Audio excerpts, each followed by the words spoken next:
Tranga piaramonina atrany sy olona misa enina aina Otsiola no voasambotra ny zandary avy amin'ny section de recherche criminelle no niresaka fakana ankeriny sy teratany karana tety Tanjombato tamin'ny 10 janoary lasa teo. Finday izay nampiasain'ireo olon-dratsy ireo no anisany nahazoana ny sambotra azy ireo. Fanadidina Tahina Larson sy Mami Rasamueli. Nahitam-boka ny fikarohana nandritra ny volana maromaro izay nataon'ny zandary avy ao amin'ny section de recherche criminelle mahakasika ny fikarohana andreo navandoza ny fakanakeriny ny karana izay tompon'ny tranombarotra Karomady tetsy Tanjombato.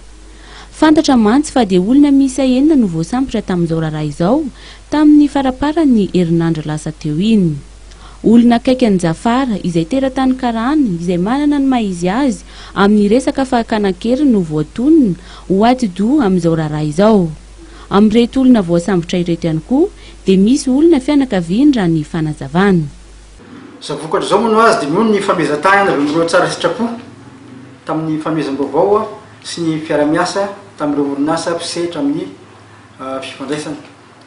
Mbola misy olona efatra karohana zao ary ny fitaovam-piadiana izay nampiasany zareo tamin'ny fakanakeriny io dia any amin'ireo olona efatra ireo avokoa.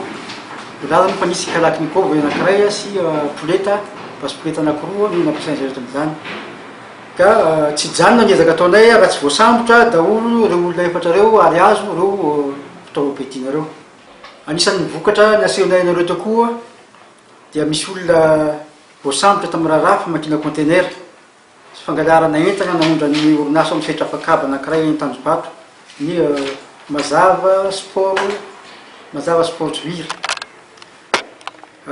Entana namondra alefa any États-Unis izy io tamin'ny volana Desambra. Ka efa tonga tany États-Unis ny entana nahita ny olona tany hoe banga amanjatony ny carton. Ankoatran'ireto mpanao fakanakeriny ireto ihany koa dia nisy ny olona 5 izay voasambotra ireto farany izay dia tompon'antoka tamin'ny resaka famakina conteneur nisy akanjo izay nalefa tany États-Unis. Io maraina io no niarana tolotra ny fampanoavana tetsy amin'ny fitsarana nosy ireo olona ahihina ireto.